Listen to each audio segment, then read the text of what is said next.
그 다음 어떤 질문 해주시겠습니까? 너무 딱딱해서 사실은 질문을 벗어났던 것을 드려야 되는 것 같아요. 이 일기 속에는 굉장히 소소한 얘기들이 많이 들어있습니다.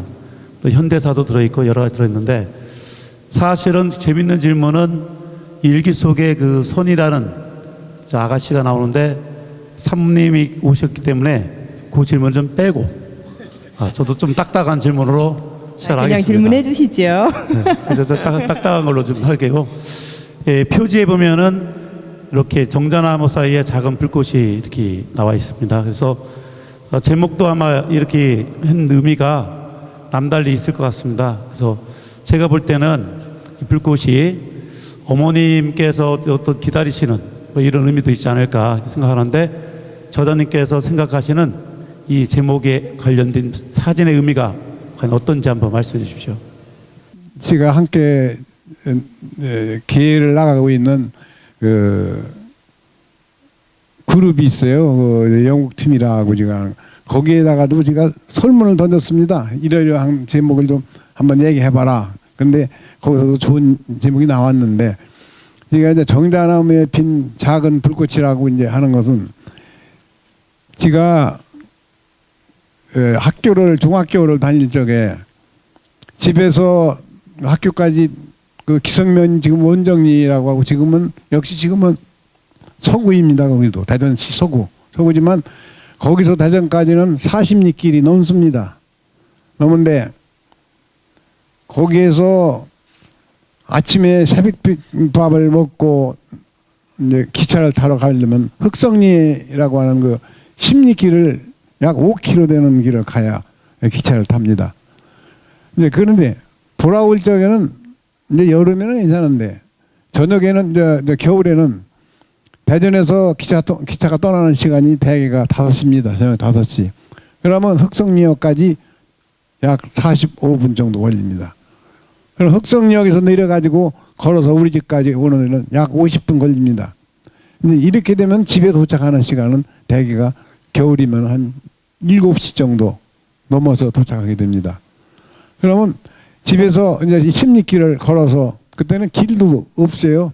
전부가 철로길을 다녔지.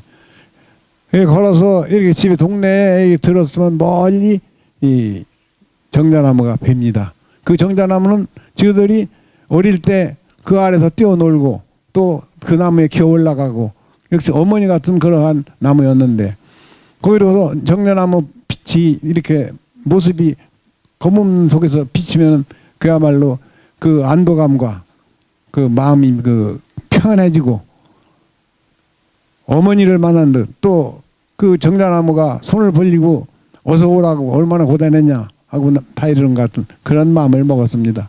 거기에 저녁에 불이 이제 어두워지니까 저 동네에서 핀 불꽃이, 그 불빛이 그 나무 사이로 비치고, 그럼 우리 집에서 비치는 불빛도 그 사이로 들어왔습니다. 그 불꽃은, 그 불빛은 그것은 나의 희망의 불빛이고, 또 어머니가 기다리시는 그 불빛이고, 그래서 거기에는 그 불꽃은 역시 어머니 불꽃이라고 생각되고, 그 정자나무는 고향이고, 고향이 정이고, 그래서 그 정자나무에 핀 작은 불꽃이라고 하는 것은 우리 어머니가 자식을 소원하고 있는, 빌고 있는 그러한 그 옛날에 그 오목살이 등불 같은 그러한 느낌으로 그런 다가왔기 때문에 제가 정자나무에 핀 작은 불꽃이라고 그렇게 짓고 싶었습니다. 예. 감사합니다. 네, 여기 사진에 불빛, 정자나무 뒤에 불빛이 보이거든요. 이것이 희망이고 또 어머니의 사랑이었다는 그런 말씀이셨습니다. 네, 다음 질문 해주시죠. 아까 선생님이 처음에 이렇게 책을 내시기까지 좀 부끄러운 마음도 있다고 말씀을 하셨는데요. 하셨는데, 저희 독자의 입장으로서는 그런 한 개인의 어떤 내면의 성장 과정을 오롯이 들여다볼 수 있는 그런 기회를 주신 것이기 때문에 우선은 선생님한테 감사하다는 말씀을 드리고요. 한 가지 제가 질문을 여쭙자면, 선생님 이 책을 보면은 시와 산문이 다수 실려 있는데요. 특히 1953년 10월 11일 한번 쪽수로는 246쪽이거든요. 혹시 책 가지고 계시면 거기 한 번만 펴보실래요? 246쪽 10월 11일 일기를 보면 제가 짧으니까 간단히 한번 읽겠습니다. 공허를 향하여 무엇을 찾으려 애쓰고 대낮에 별을 찾으려 헛되이 노력하고 공열인 것을 알면서 그곳을 향하여 걸어가고 있는 자에게 경시의 시선을 던지면서 나 자신이 그러함은 모르고 있다는 것은 그 얼마나 우매한 짓이랴 라는 이제 일기를 쓰셨거든요. 그러니까 그 일기를 보면은 상당히 자조적이면서도 어떤 관념적인 색채가 두드러지거든요. 그런데 이제 선생님이 그러한 것들을 다 가슴에 묻어 두시고 이제 이렇게 늦게 지금 이제 문학의 길로 뛰어 들으셔서 책을 내시고 하셨는데, 아까 이제 잠깐 말씀하셨지만 왜 그동안 글을 쓰시지 않으셨는지, 또 여건이 그러셨다면 그 뜨거운 끓어오르는 열망은 어떻게 억누르셨는지 그 점을 한번 질문 드리고 싶습니다. 예. 아까도 조금 말씀을 드렸지만 사실은 너무 어렵기 때문에 어떻게 의지할 길, 뭐 책을 한 권 읽을 자리도 없고 어디가 참 가 들어서 잠잘 자리도 마땅치가 않고, 참 누군 나보고 등신이라고 하지만은 차싹이 없어가지고 동문동까지 걸어 다녀야 됐고 하는 그러한 지경이다 보니까 이제 이러한 그 글이 나오게 된 것 같습니다. 그 욕심만 부리고 그렇게 해봤댔자 되는 것도 없는데 이러한 그 허공 속에서 헤매고 있으면서 어쩌자는 그냥 욕심 어쩌자는 그 별을 찾고 있다는 것도 말이 안 되는 얘기고, 근데 이러한 그 허망한 데서 얘기가 나온 건데, 저는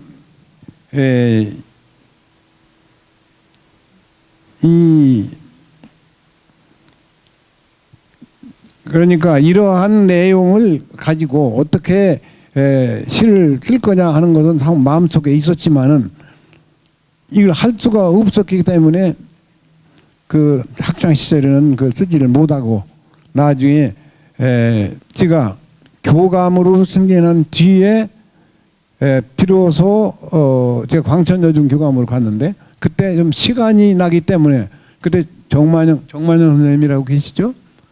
정만영 선생님이 그 책자를 그 발간 혼자 자기 책 걔는 늘 환자예요라고 하는 그 책을 냈었어요. 그분이 그 시리즈로 내는 것 중에 거기에 저에게 보고도 원고 좀 하나 내는 거 어떠냐 해서 그때 비로소 글을 처음 썼습니다. 그때 이제 참 하도 선생이 고달프고 한 그것을 해서 선생을 하는 마음이라고 하는 뭐 직설적인 그 제목을 달았고, 또 그때 그 뜸부기 사유를 그때 초안을 잡았었습니다. 그래 그 후부터는 조금 손을 대고 그래 쓰기 시작하고 그래서 지금이 이르게 됐습니다. 애초에 그때 쭉 계속 했으면은 그때 그러고 지금 느끼면서 생각은 누군가가 뭐 지금은 멘토라고 그러죠. 누군가가 좀 깨우쳐주고 조금 뭐 하는 그러한 그 도움말이라도 줬더라면 그때 좀 더 일찍 깨우쳐서 좀 더 그 좌절하지 않고 좀 노력을 했을 텐데 하는 느낌이 들어갑니다. 답변이 됐을려나 모르겠습니다. 네, 아주 어려운 시대는 또 글 쓸 수 있는 여건이 안 돼서 쓰지 못하는 경우가 있구나 하는 그런 것을 알게 됐고요. 또 그런 것이 토대가 돼서 이렇게 좋은 글을 쓰실 수 있게 되지 않았나 하는 그런 생각이 듭니다. 네, 다음 질문해 주시죠. 앞에 그 일부에서 출판 기념회에서도 말씀이 나왔지만 40년간 교육직에 계신 걸로 들었습니다. 그 교감, 교장까지 다 이렇게 하시면서 남달리 청소년들한테 글쓰기의 중요성에 대해서 많이 교육을 하신 걸로 알고 있습니다. 그래서 이 책이 일기뿐만 아니라 논문도 많이 들어있는데 학생들에게 청소년 교육에 있어서 좀 글쓰기가 왜 중요한지를 좀 이 자리를 통해서 좀 말씀 주셨으면 좋겠습니다. 제가 글쓰기 아까도 말씀드렸지만은 평교사를 할 때는 너무 속박해서 뭐 생각할 수가 없었고 이제 교감되면서 그러고 이제 교장으로 승진하면서 자리가 기회가 좀 생겼습니다. 그래서 학생들에게 문학을 가까이 하면서 정서를 함양하는 그러한 길을 터줘야 되겠다 이런 생각에서 제가 교장으로 나가면서 그 학생들에게 구호시조를 외우도록 시켰습니다. 그래 이제 구호시조를 외우면은 구호시조를 한 40수 정도만 외우면은 이러이러한 거 신점이 있다 해서 제가 했는데 요건 제가 이런 질문이 있을 것 같아서 제가 그전에 했던 거라 제가 미리 좀 가져온 게 있습니다. 제가 이게 이제 그 학교에 시작하면서 이제 학생들에게 만들어준 시조집인데 이거 이제 고다음 학교에서 한 거고 그런데 이것을 선생님 보고 선정하라고 해서 부탁을 시키고 거기에 다시 그 시조를 한 50수를 선정을 한 다음에 거기에 충성된 마음이라든가 사랑의 정, 자연의 아름다운 생활의 멋, 자기 수양, 또 인륜 도덕, 감개 한탄, 뭐 풍자 등 이것을 분류를 한 다음에 거기에 시조를 제일 먼저 쓰고 시조를 하나 내놓고 그 다음에 어휘에 대한 설명을 넣고 그 다음에 주제를 넣어주고 그 다음에 그 시에 대한 감상 부분을 해주고 그 다음에 지은이 소개를 하는 이러한 식으로 해서 50장을 만들어서 학생들에게 나눠줬습니다. 나눠주면서 제가 거기에 이런 말을 썼습니다. 시나 시조를 많이 외우면 어떤 일이 있느냐. 그 외우면 첫째 말을 많이 갖추는 풍요로움이 있다. 둘째 말이 품이 있고 고상해진다.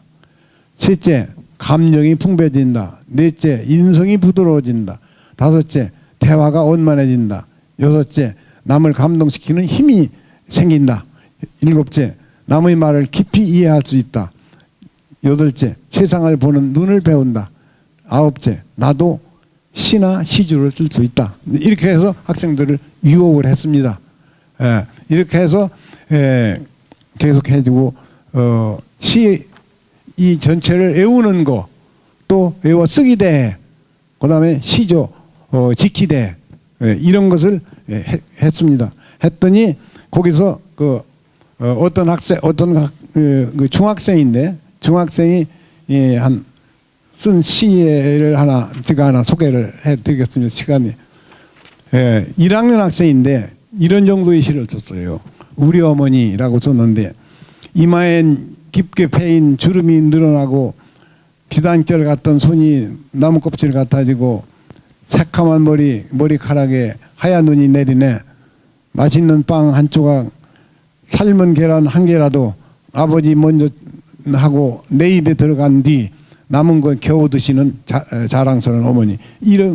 이것이 어서 좀 아무래도 좀 낫겠지만은 그래도 그러한 짜임새로 만들 수 있는 일이 생기고 그랬어요.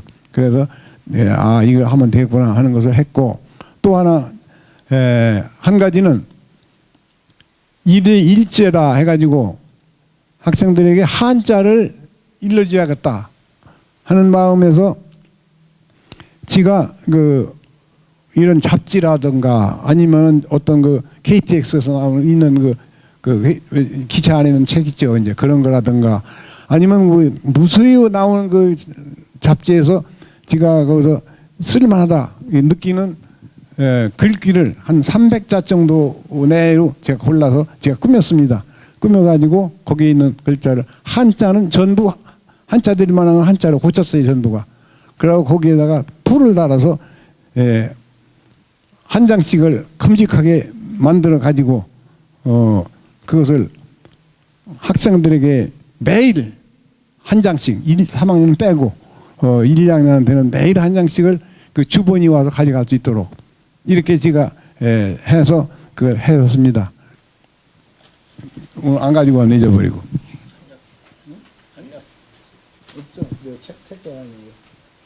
책이 안 가져왔어요.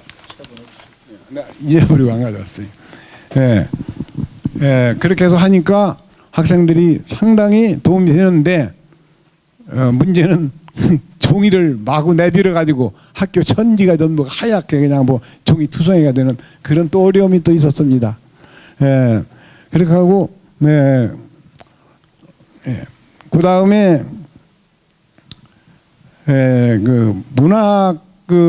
문학을 하는 대전시의 그 작가들이 그 문학의회 1996년 문학의회라 해가지고 저들에게 공문을 보내왔습니다.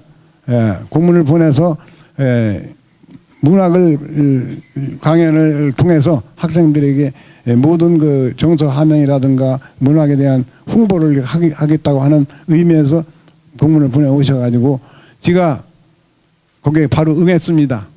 희망한 학교는 희망을 해라 하는 이러한 그 계획을 세워서 해달라 해서 그때 거기에 와서 해주신 분이 최원규 시인, 박명용, 김용재, 이진우, 이행수, 한상수, 송백헌, 정순진 이 분들이 나와서 한번 해주셨습니다. 그래서 저는 방과 후에 또는 그 다른 시간에 학생들을 희망자를 모아가지고 그 강의를 하도록 그렇게 한번 해서 한 적이 있습니다. 그래서 이러한 것이 모두 학생들에게 도움이 될 거라고 하는 생각을 가지고 하면서 학생들이 그 문학지도 또는 기타 여러 가지 지도에 도움이 되도록 노력을 했습니다. 그래서 그것이 얼마나 효과가 있었는지 그건 잘 모르지만 상당히 효과가 있었을 것이라고 생각을 합니다. 감사합니다. 네, 아주 상당한 효과가 있었다고 하는 것이 아까 학생의 시조를 봐도 알 수 있고요. 시조 외우기, 또 한자 공부 교육시키기, 또 좋은 글귀 외우게 하기 등이 좋은 글쓰기에도 도움이 됐겠지만 학생들의 인성교육에도 참 좋은 교육이었겠구나라는 생각이 들고요. 우리 이태신 작가님께서 아주 훌륭한 교육자라는 얘기는 들었는데 지금 이 얘기를 들으면서 정말 그 말씀이 맞구나 하는 생각을 하게 됐습니다. 훌륭하십니다.